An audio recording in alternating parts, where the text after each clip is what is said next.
Party के 16वें स्थापना दिवस पे आज की गोष्ठी में हम आपके सामने हैं। इस अवसर पर जो गोष्ठी आयोजित की गई है इसके विषय में तो हम बाद में जो विषय के बारे में चर्चा करेंगे, लेकिन उसके पहले हम कुछ बातों को आपके पास बताना चाहते हैं। और इसलिए जरूरी है कि नैतिक पार्टी के बारे में लोगों को ये बड़ा भ्रम रहता है कि नैतिक पार्टी का उद्देश्य तो सिर्फ देश में ईमानदारी स्थापित करने वाली पार्टी है, जबकि ये तो बहुत संकीर्ण अर्थ निकाल रहा है। नैतिक पार्टी का बड़ा व्यापक उद्देश्य है और मैं समझता हूँ भारत में नैतिक पार्टी पहली राजनीतिक पार्टी है, एकमात्र राजनीतिक पार्टी मैं कहूँगा, जो देश में राजनीति को, व्यक्ति को और समाज को तीनों के बारे में बात करती है। हम चाहते हैं कि जो राजनीति हो, इस देश की जो राजनीति है, क्योंकि ये लोकतांत्रिक व्यवस्था है, कोई भी लोकतांत्रिक व्यवस्था की राजनीति बिना नीति की नहीं चल सकती है। तो पहला तो हम लोग का लक्ष्य है कि इस देश की जो राजनीति वो नीति के साथ चले, और उसके बाद जो व्यक्ति का जो निर्माण है वो ये भी बहुत जरूरी है, क्योंकि व्यक्ति से ही लोकतंत्र में, खास करके लोकतंत्र में व्यक्ति से ही राजनीति बनती है। अगर व्यक्ति बुरे हैं तो बुरी राजनीति होगी, व्यक्ति अच्छे हैं तो अच्छी राजनीति होगी। तो ये तो पहले बात हो गई कि हम नीति परक राजनीति की स्थापना करना चाहते हैं नैतिक पार्टी। दूसरा जो व्यक्ति के बात हम करते हैं कि व्यक्ति के अंदर एक मूल्य हो, हर व्यक्ति के अंदर मूल्य हो। तो एक तरह से मूल्य परक राजनीति हम चाहते हैं कि मूल्य परक, हर व्यक्ति एक तरह से मूल्य परक हो, ताकि उसके अंदर कोई न कोई तो नैतिकता जैसी चीज हो। मूल्य परक का मतलब ये है कि एक उसके एक आप समझ लीजिए कि बिना उसके हर आदमी का जीवन का अगर कोई मूल्य नहीं है तो वो आदमी किस लायक है।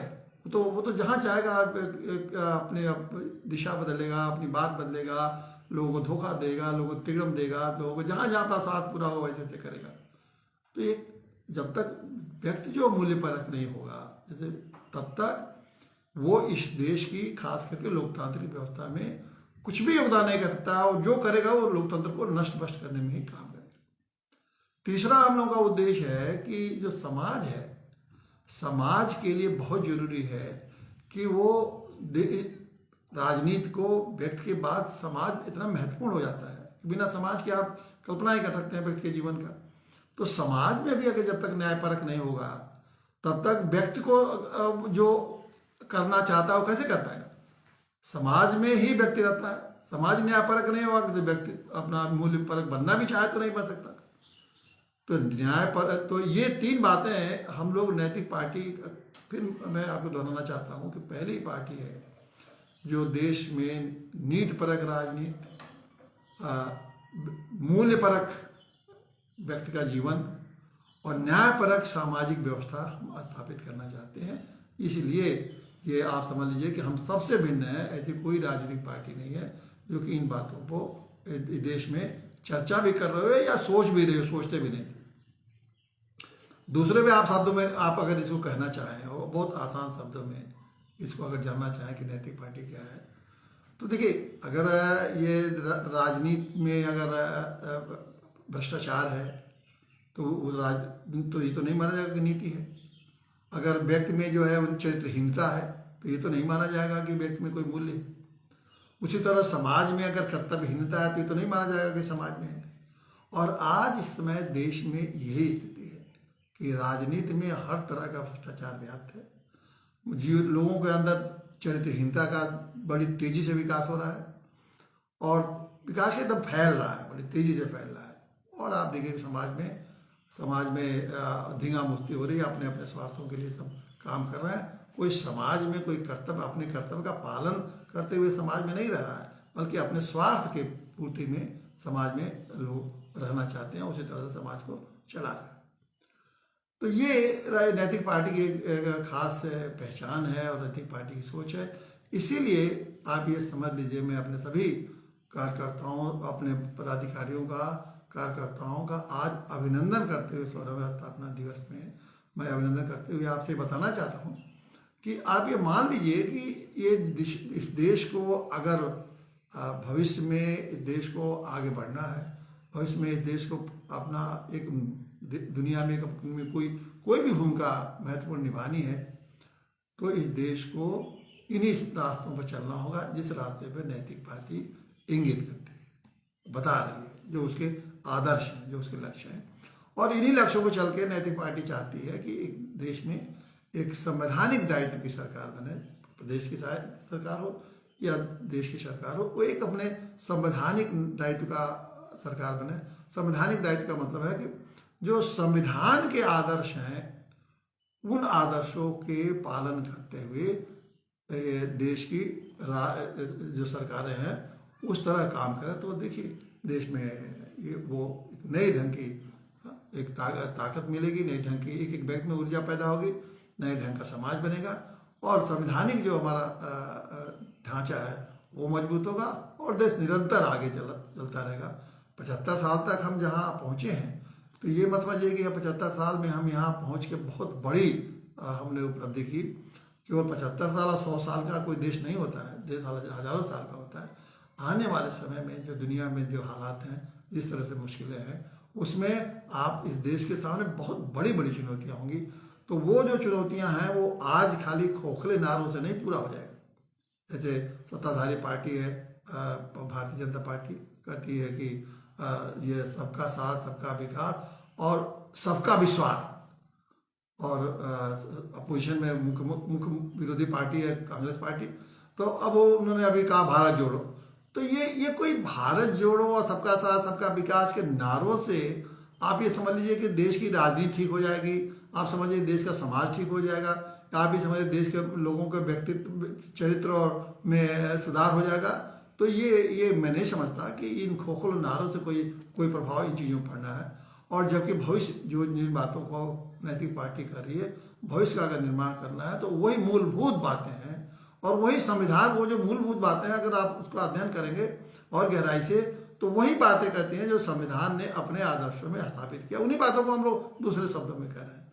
तो इसलिए अगर संवैधानिक दायित्व की सरकार बनानी है और भारत को एक मजबूत राष्ट्र आगे बढ़ना है, दुनिया में एक महत्वपूर्ण भूमिका निभानी है और सबसे बड़ी बात है लोगों के व्यक्तिगत एक एक व्यक्ति के जीवन को संपन्न सुखी बनाना है, तो फिर उन्हीं आदर्शों पर ही चलना होगा और कोई दूसरा विकल्प नहीं है।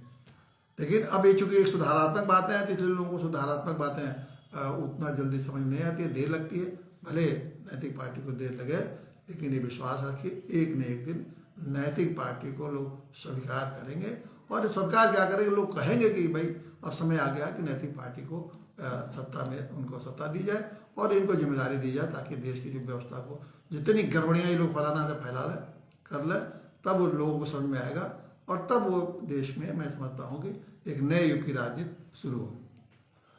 अब जो आजकल का विषय है, आज जो विषय इसमें रखा गया इस गोष्ठी का, वो है हमारा गांव हमारी सरकार, गांव की सरकार संवैधानिक अधिकार।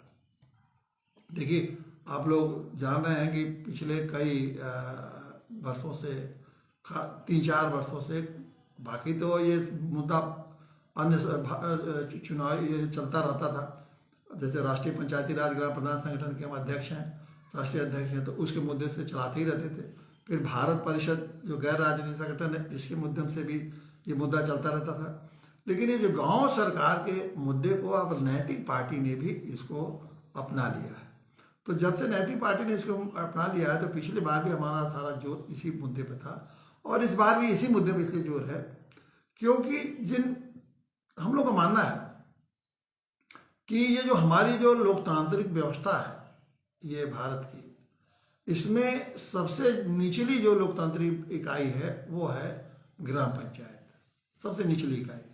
देखिए 3 इकाइयाँ हैं और वो है पहले केंद्र के सरकार और दूसरे है राज्य की सरकार और सबसे निचली इकाई या सब ग्रॉस रूट इकाई आप कहिए, जहाँ की अपने एक अलग ढंग का एक समाज पहले से हर गांव में स्थापित है, तो वो जो है वो ग्राम पंचायत है। लेकिन हुआ क्या कि ग्राम पंचायतों को राज्य सरकारों ने ये व्यवस्था जो ऐसी बना दी है कि वो उनके एक लोकतांत्रिक इकाई के रूप में नहीं काम करती है, बल्कि राज्य सरकार का एक तरह से वो विभाग के रूप में काम करती है। अब इसको थोड़ा हम स्पष्ट आपसे करते हैं ताकि आप जान जाएं कि हम ऐसा क्यों कर रहे हैं क्यों। और हम लोग कहते हैं कि आप इसको अपने विभाग के रूप में मत चलाइए, बल्कि ग्राम पंचायत को गांव सरकार के रूप में चलाइए। जैसे केंद्र सरकार चला रहा है, राज्य सरकार चला रहा है, उसी तरह से गांव सरकार के रूप में चलाइए। अब ये क्यों कर रहे हैं, देखिए अब आप ये समझ लीजिए कि ये इसके स्ट्रक्चर को समझ लीजिए कैसे ग्राम पंचायत है। बहुत सारे लोग इस बार पहली बार सुन रहे होंगे, इसलिए मैं उनको बता रहा हूँ ग्राम सरकार के बारे में, गांव सरकार के बारे में। अभी कुछ दिन पहले हम लोगों ने तमाम हाईकोर्ट के जज और IAS, PCS, IPS अधिकारियों का एक सम्मेलन हम लोगों ने लखनऊ में किया था, और उसमें भी गांव सरकार के मुद्दे को हम लोगों ने उठाया था। उन्होंने उन लोगों को भी चूंकि पता नहीं था, तो व्यापक स्तर पर उनको बहुत सारी चीज़ों की जानकारी नहीं, तो उन लोगों को हम लोगों ने जब बताया तो उन लोगों ने इतना इस मुद्दे पर इतनी ज़्यादा उत्साहित होकर अपना समर्थन दिया कि अगर देश के भारत के लोकतांत्रिक व्यवस्था को हमको मजबूत करनी है और विकास को मजबूत करनी है और लोगों को खुशहाल बनाना है, तो और हमारी जो परंपरा है, जो विकास का जो तरीका है, ये गलत है। विरासत के साथ अगर विकास करना है तो हमें गांव की सरकार को बनाना ही पड़ेगा, मतलब गांव पंचायतों को गांव सरकार के रूप में चलाना पड़ेगा। तो अब ये जो हमारा गांव के सरकार का जो अवधारणा है, उसको मैं आपके सामने इस तरह रखना चाहूँगा कि जैसे प्रदेश सरकार है, प्रदेश में क्या होता है कि हर गांव विधानसभा से चुन के आते हैं MLA, और ये लोग क्या करते हैं, एक मुख्यमंत्री चुनते हैं और मुख्यमंत्री मंत्रिमंडल बनाते हैं और ये सरकार चल जाती है। अब विधानसभा क्या करती है कि वो जो विधान सदस्य चुन के आते हैं, विधानसभा बनती है, वो कानून बनाती है, मुख्यमंत्री उसकी पूरे प्रदेश की व्यवस्था चलाते हैं और मंत्री जो गण है उनका सहयोग करते हैं व्यवस्था चलाने में। देखिए हूबहू यही व्यवस्था गांव में भी है। गांव में जो पूरा गांव है, पूरा गांव जिसको गांव सभा बोलते हैं, अब वो पूरे गांव का हर व्यक्ति वो वोटर है ग्राम सभा के चुनाव करने के लिए, सभापति को चुनाव करने के लिए, या सभापति बोलिए, कहीं सरपंच हैं, कहीं सभापति हैं और कहीं ग्राम प्रधान है। हमारे उत्तर प्रदेश में ग्राम प्रधान है। तो पूरा गांव सभा का चयन होता है। पहले तो हर वार्डों से एक सदस्य चुने जाते हैं और फिर एक ग्राम प्रधान चुने जाते हैं। तो अब गांव की जो व्यवस्था है, वहाँ का हर व्यक्ति एक तरह से MLA है, वो पूरी गांव सभा है, पूरा गांव सभा हर आदमी है, और हर गांव सभा में जितने वोटर हैं सबको ये अधिकार है अपने सरकार को चुनने का, मतलब मुख्यमंत्री को चुनने का। और ये जो सदस्य चुने जाते हैं वार्डों से, ये एक तरह से मंत्रिमंडल है। तो वहाँ भी हो गया, एक गांव सभा जो है वो विधानसभा की तरह हो गई, मुख्यमंत्री की तरह से ग्राम प्रधान हो गए, और मंत्री जो प्रदेश में मंत्री हैं उस हिसाब से उनका जो वार्ड के सदस्य हैं वो मंत्री हैं। तो तीनों की व्यवस्था हो गई। तो अब वहाँ के गांव सभा को भी कानून बनाने का अधिकार है, जैसे यहाँ विधानसभा को अधिकार है। जो अधिकार मुख्यमंत्री को, वैसा ही अधिकार संविधान ने उनके ग्राम प्रधान को दे रखा है। जो अधिकार मंत्रियों को यहाँ मिला हुआ है, वही अधिकार मंत्रियों को वहाँ मिला हुआ है। और सबसे बड़ी बात यह है कि प्रदेश के मुख्यमंत्री विधायकों द्वारा चुने जाते हैं, जबकि गांव का मुख्यमंत्री एक तरह देखिए तो पूरा गांव मिलकर चुनता है। इतने नहीं, वो मंत्रिमंडल भी चुनते हैं, जबकि प्रदेश के मंत्री को मुख्यमंत्री नियुक्त करते हैं, जिसको चाहे नियुक्त करें, जिसको चाहे हटाएं। लेकिन गांव के जो मंत्री हैं, उनको वार्ड के जो सदस्य चुन के आते हैं वही मंत्री हैं, उनको आप हटा भी नहीं सकते क्योंकि वो चुने हुए प्रतिनिधि हैं।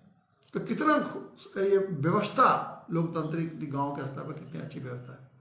लेकिन अब ये सारी व्यवस्था के बावजूद भी राज्य सरकार क्या करती है, उनको चलाती है अपने विभागों में। क्यों कि पंचायती राज अधिनियम में संविधान तो व्यवस्था कर दी, लेकिन संविधान ने कहा कि बिल्कुल ये और संविधान ने ये भी कर दिया कि इनको 29 विभाग दिया कि गांव वाले अपने 29 विभागों का खुद चलाएंगे। इसके साथ उनके वित्तीय संसाधन भी दे दिए, फाइनेंस कमीशन बना दिया कि वहाँ से वित्तीय संसाधन उनको मिलेगा। तो नियम बनाने का अधिकार मिल गया, उनको पैसे की व्यवस्था हो गई, उनको विभाग मिल गए। लेकिन इस सारे के ऊपर उन्होंने ऐसा व्यवस्था कर दी ग्राम पंचायती राज अधिनियम में धारा 15 में कि राज्य सरकार जो निर्देश देगी उसी हिसाब से ग्राम पंचायतें चलेंगी। अब राज्य सरकार क्या, कौन होती है निर्देश देने वाले? वो एक संवैधानिक व्यवस्था है। संविधान के अनुच्छेद 243 में ये व्यवस्था दी गई है। संविधान के अनुसूची 11 में ये व्यवस्था दी गई है कि 29 विभाग उनके हाथ में। तो इस कारण उन्होंने बना रखा है बिल्कुल एक तरह से उनको अपना गुलाम।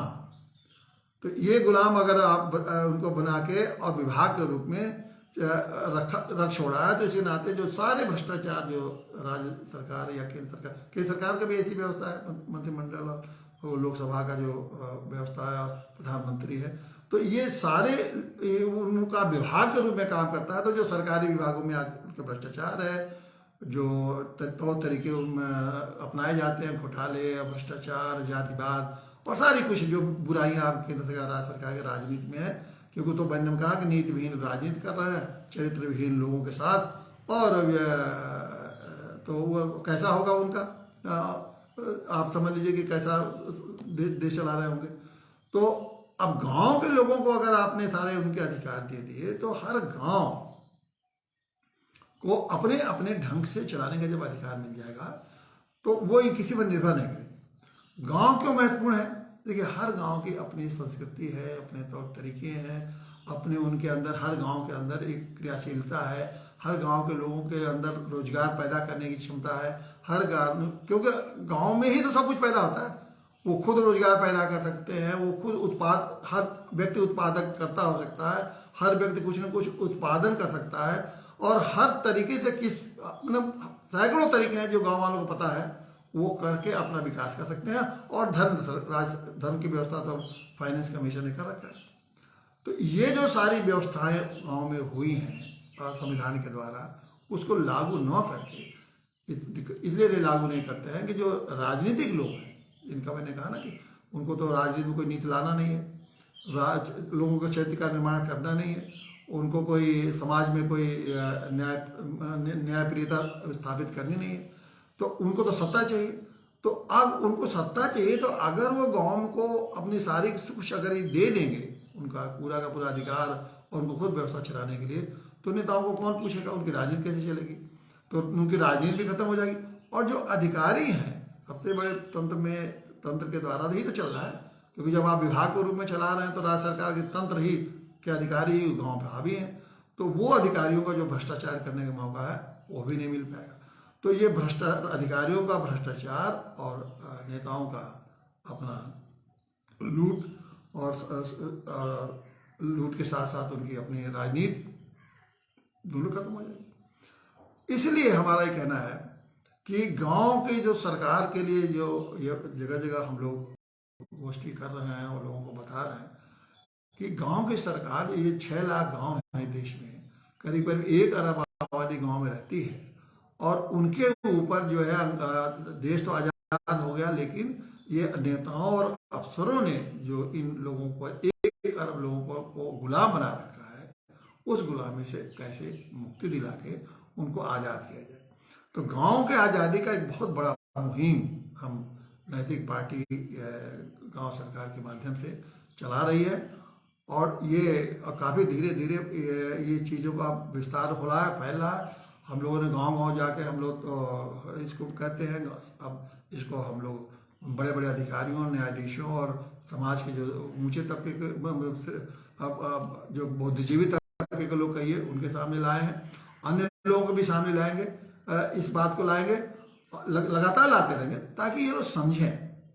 और गांव के जो खोखले नारे से आप कर रहे हैं, इन किसी नारों में दम नहीं है, बल्कि ये जहाँ कहोगे भारत जोड़ो, तो आपको उसमें आता है कि भारत जोड़ो नहीं है, इसका मतलब है कि भारत टूटा हुआ है, भारत जोड़ो। क्या टूटा हुआ है ये कोई बताना नहीं कि भाई भारत टूटा क्या हुआ है, जोड़ो। उसी तरह सबका साथ है, कौन सा आदमी का साथ नहीं है, सबका विकास है। अरे आप विकास का कौन सा विकास आप कर रहे हैं? जो विनाश के साथ विकास कर रहे हैं, तो आप ये तो बताते नहीं कि आपका जो विकास है वो तो विनाश के साथ विकास है। तो कौन से विकास का आप बात करते हैं कि सबका साथ और सबका विकास, और सबका जो है विश्वास किसी बात के विश्वास हो। भ्रष्टाचार कम नहीं हो रही है, लोगों में नैतिकता का अभाव होता जा रहा है, लोग भ्रष्ट होते जा रहे हैं, चरित्रहीनता आ रही है, तो और समाज में एक तरह से अन्याय हो रहा है, एक दूसरे का लोग शोषण कर रहे हैं। तो किस तरह से इस नारे को आप जो कहते हैं, वो कैसे ये नारा किस तरह से समाज में और देश में और राजनीति में कैसे फिट बैठता है? तो कोई चीज फिट तो बैठने नहीं। तो लेकिन जब हम कहते हैं और कि अगर आप इस व्यवस्था को आप इंस्टीट्यूशनल लेवल, मतलब संवैधानिक ढंग से जो संविधान में व्यवस्था बनाई गई है उस व्यवस्था से अगर आप लागू करेंगे तो इन नारों की जरूरत नहीं करें। गांव के सारे लोग बैठ के फैसला करेंगे तो सबका साथ हो ही गया।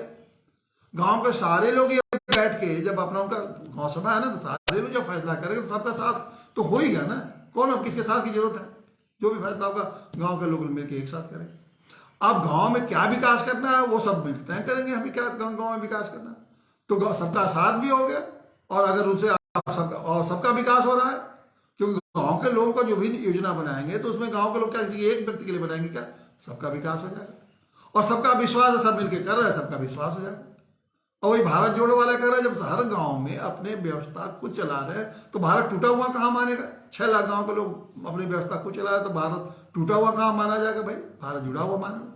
तो ये जो राजनीतिक लोग जो है जिस तरह से जनता को बार बार उनके सामने नए नए खोखले नारे से अपनी बात कहते हैं, वो किसी को पछती नहीं, क्योंकि उसमें कोई दम है नहीं।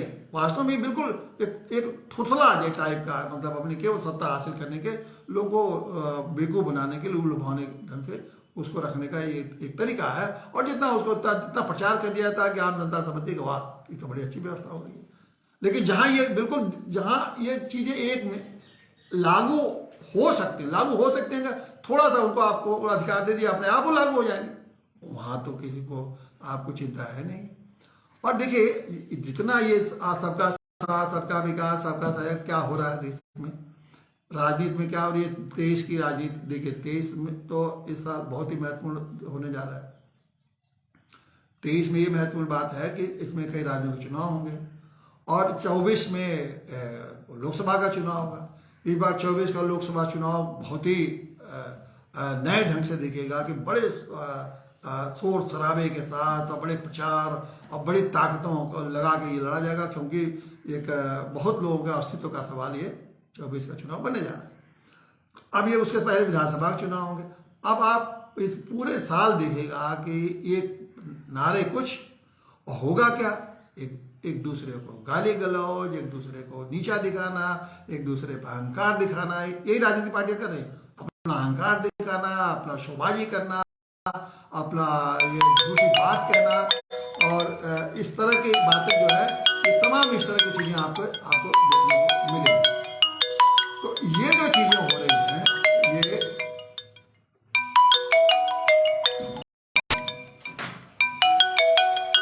ये विकास देखने को मिलेंगे। ये सारी चीजें आपको इस बात ये देखने को मिलेंगी। जितना वो आपका सब अच्छाई की बात हो रही है, आपको देखने में इतना घृणा फैलाएगा, इतना सत्ता के लिए इतना लूट मचेगी और तोड़ फोड़ होंगे। अपराधियों को लाओ, पैसे वाले को लाओ, उनको बचाओ, उनको करो। और सबसे बड़ा मुद्दा मैं समझता हूँ इसी बीच भ्रष्टाचार, ये अडानी का जो मामला है, ये भी एक बहुत बड़ा ढंग से इस चुनाव में साल भर में 223 में आने वाला है। तो 23 तो ये जो 23 के साल है ये राजनीतिक रूप से बहुत महत्वपूर्ण होने वाला है। तो नैतिक पार्टी को अपनी, इसीलिए मैं कहता हूँ कि नैतिक पार्टी इन थोथले चीज़ों में, इन छोटे छोटे मुद्दों में हमारा इसे इतना ही सरोकार है कि हम इस पर नजर रखें, क्योंकि मेरा ये मुद्दा ही नहीं है। क्योंकि हम लोग जानते हैं कि इन मुद्दों से तो एक सत्ता को आप हासिल कर सकते हैं लोगों को बेवकूफ बना के, लेकिन इससे देश का कोई भविष्य का निर्माण हो जाएगा, इससे तो संभव नहीं। अब ये जो, क्योंकि इन सारी चीज़ों से जो सबसे जो मूलभूत बात हम लोग कहते हैं कि हमारी जो नैतिक पार्टी का जो तौर तरीका है, उससे देखिए 2 बात हम बिल्कुल स्पष्ट करना चाहते हैं। एक बात तो ये है कि हम लोगों ने नीति और मूल्य और न्याय की बात करते हैं। दूसरी बात है विकास का कोई भी ऐसा मॉडल नहीं है जो कि हम स्वीकार करें। हम एक ही मॉडल विकास का स्वीकार करते हैं, वो है कि विरासत के साथ विकास। विरासत क्या है? जो हमारी भारत की अपनी संस्कृति है, अपनी सभ्यता है, अपने उसके मूल्य हैं, अपने जो सामाजिक व्यवहार है, हम अपने जो नैतिक और चाहे मूल्य, दोनों बात कह सकते हैं आप, एक ही चीज़ है, वो जो मनुष्य के नैतिक है और उसके मूल्य हैं वो किस तरह से चल रहे हैं। तो ये आपको इस आधार पर हम विकास करना चाहते हैं और यही विकास अस्थायी विकास होगा और यही विकास लोगों को संपन्न बनाएगा और इसी तरह का विकास शांति देगा। आज का जो विकास का मॉडल है वो तो अशांत पैदे कितनी तेजी से सबका करोड़पति लखपति हो रहा है ना, सब अशांत है, सब एक तरह से लोग भागते रहते हैं। कुछ लोग तो कह सकते हैं आप सामान्य भाषा में कि पागलों की तरह से भाग रहे हैं, शांति नहीं है, एक के बाद एक भागते चले जा रहा है, कोई शांति नहीं है ये। और आजकल एक बड़ा एक चल रहा है कि सब इंफ्रास्ट्रक्चर में खूब पैसा खर्च करो, बड़े बड़े इंफ्रास्ट्रक्चर खड़ा कर दो। आप ही बताइए, कभी आपने सोचा कि ये कृषि प्रधान देश है, 70% लोग यहाँ कृषि पर आधारित हैं और कृषि का जीवन जो है वो केवल आय के लिए नहीं है। कृषि का जीवन एक जीवन पद्धति है, जो कृषि का जीवन एक ऐसी जीवन पद्धति है जो हर क्षण आपको खुशहाली देती है, हर क्षण एक आशा पैदा करती है, हर क्षण आपको एक नई ऊर्जा देती है। कृषि का जीवन समझ लीजिए, लोग कहते हैं कि कृषि जो पिछड़ों की चीज़ है, कृषि सबसे ज़्यादा अगर कहीं आपको शांति और सुख मिल सकता है तो कृषि के जीवन पद्धति से मिल सकता है। लेकिन ये विकृत आज की जो कृषि पद्धति है वो तो आपने विकृत कर दिया। तो कृषि को आप आसान नहीं, तो वो एक जीवन पद्धति है, उस कृषि के जीवन पद्धति को आपने क्या कहा कर देना, चौड़ी चौड़ी सड़कें, 6-6 लेन 8-8 लेन की सड़कें आप तेजी से बनाते चले जाना है और लाखों लाख एकड़ जमीन आप उनमें खेती की जमीन, खेती और कृषि को खत्म करते जा रहे हैं। जिस तेजी से हर जगह बड़े बड़े आप चीजें जो खड़ी कर रहे हैं उससे क्या खत्म हो रहा है, उससे कृषि खत्म हो रही है। कृषि खत्म हो गई तो कृषि की जीवन पद्धति खत्म हुई, कृषि की जीवन पद्धति खत्म हो गई तो आपके पास सिर्फ एक ही मॉडल है कि सबको शहर बना दो। और शहर की क्या जिंदगी है कि आज शहर की जिंदगी है कि हर रोज हजारों लोग शहरों में आ रहे हैं और झुग्गी झोपड़ियाँ विकसित कर रहे हैं और अपने जीवन को और नरक बनाते हुए चले जा रहे हैं। तो ये जो मॉडल है वो आप समझ लीजिए कि ये बहुत ही भारत के भविष्य के लिए ये एक बहुत ही खतरनाक मॉडल है। और ये सारे मॉडल अगर हम लोग गांव सरकार के मॉडल को अगर हम लाएं तो आप देखिएगा कि इतना बेहतर हमारी लोकतंत्र की व्यवस्था होगी, जिसमें एक एक व्यक्ति की खाली वोट देने की ताकत नहीं रहेगी बल्कि व्यवस्था चलाने की ताकत रहेगी। गांव में जब वो व्यवस्था चलाएगा, कोई 2000 गांव है, 4000 गांव है, 5000 गांव में, वहाँ उसकी बात वो चला रहा है ना, गांव का हर व्यक्ति अपने गांव की व्यवस्था चलाएगा और अपने ढंग से अपना गांव बनाएगा, अपने ढंग से अपना जीवन का निर्माण करेगा, अपने ढंग से अपने गांव का पर्यावरण ठीक करेगा, अपने गांव से अपने लोगों को उद्योग लगवाएगा, अपने ढंग से वो अपने गांव के लोगों को रोजगार देगा, अपने ढंग से वो लोगों के जीवन शैली को बनाएगा, बिगाड़ेगा कि जो अगर खराब बातें हैं तो खत्म करेगा और इस तरह वो अपने ढंग से अपने गांव को संपन्न बनाएगा और उसको संवैधानिक अधिकार मिला हुआ है। तो वो इधर धीरे धीरे अगर 6 लाख गाँव आप संपन्न हो गए और अपने ढंग से विकसित हो गए तो आप कल्पना करेंगे फिर देश किस हालात में पहुंच जाएगा। फिर देश को दुनिया की सर्वश्रेष्ठ ताकत और सबसे संपन्न देश दुनिया का बनाने में इसको कौन रोकेगा। लेकिन वो मॉडल वो गांव सरकार के मॉडल से ही हो पाएगा। आपके सरकार से दुनिया में आप कभी भी नंबर 1 नहीं हो सकते हैं। कुछ लोग जरूर हैं, आप भले 3 ट्रिलियन 5 ट्रिलियन 10 ट्रिलियन 1000 ट्रिलियन भी आपकी इकोनॉमी हो जाए, कुछ लोग भले आपके बड़े बड़े दुनिया के धंधा सेठ हो जाए, लेकिन यह देश कभी संपन्न और सुखी नहीं हो सकता है। ये मेरा दृढ़ संकल्प है, ये दृढ़ मेरा ये मत है, इसमें कोई हम संदेह नहीं है, इसमें संदेह करके नहीं करते। लेकिन अगर 6 लाख गाँव जिस दिन उनको आपने अधिकार दे दिया और उनको आपने पूरा अधिकार दे के उनको अपने ढंग से विकसित होने कर दिया तो आप देखिएगा इस देश में इतनी संपन्नता आएगी, इतना धन आ जाएगा, धन भी आएगी, संपन्नता भी आएगा, रोजगार भी आएगा, खुशहाली भी आएगी, शांति भी आएगी, सब कुछ आ जाएगा। तो इसीलिए आज का जो विषय है, इस विषय पर मैं आपको नैतिक पार्टी ने इस 16वें स्थापना दिवस में इस बात को फिर से मैंने उसी को रखा और इसी को हम लोग को आगे बढ़ाना है। मैं सभी अपने पदाधिकारियों से और सभी अपने कार्यकर्ताओं से कहूँगा कि ये मत सोचिए कि हम 15 साल में यहाँ तक हमने कोई सीट नहीं, MLA नहीं बन पाए, MP बन पाए, तो इसका ये मतलब मत निकाल लीजिएगा कि हम सफल नहीं हैं, क्योंकि हम सफल हैं। हम जिन मुद्दों को लेके, जिन आदर्शों को लेके, जिन विचारों को लेके चल रहे हैं वो भारत के भविष्य निर्माण के विचार हैं, वो भविष्य निर्माण के मुद्दे हैं, वो भविष्य भारत को दुनिया में एक ताकत के रूप में, दुनिया में एक संपन्न राष्ट्र के रूप में स्थापित करना चाहते हैं, और इतने एक शांतिपूर्ण राष्ट्र के रूप में स्थापित करना चाहते हैं, एक ताकतवर राष्ट्र के रूप में स्थापित करना चाहते हैं। तो उसमें थोड़ा समय लगेगा, लेकिन उस पर आप अपना कभी भी ये मत सोचिएगा कि एमएलए एमपी आज नहीं बन पा रहा है तो इससे हमको सफलता नहीं मिले। हमें तो सफलता मिलेगी, बस वक्त की बात रहती है। जब ये जो झूठे और थोथले और फरेबी और तिगड़मी और 420 और गुमराह करने वाले लोग का वक्त जैसे जैसे खत्म होगा तो निश्चित रूप से जनता का नैतिक पार्टी के लोगों के प्रति, नैतिक पार्टी के विचारों के प्रति, नैतिक पार्टी के आदर्शों के प्रति लोगों का आकर्षण होगा, और फिर नैतिक पार्टी एक ऐसी सरकार बनाने में सफल होगी जो संवैधानिक दायित्व की सरकार होगी, चाहे प्रदेश की सरकार हो और चाहे देश की सरकार हो। और संवैधानिक दायित्व की सरकार का मतलब उन संवैधानिक आदर्शों को जो स्थापित हम लोग करेंगे जो संविधान के में दिया गया है, और तब आप देखिएगा कि एक बहुत ही मजबूत भारत का निर्माण होगा। एक बार आप सभी पदाधिकारियों, कार्यकर्ताओं को और देशवासियों को बहुत बहुत धन्यवाद।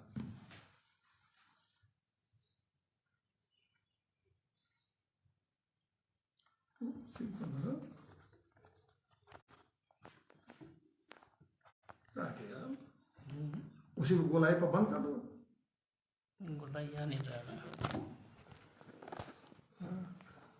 फिनिश करना चाहिए ना, हुआ फिनिश हुआ। हाँ वही तो कोर्स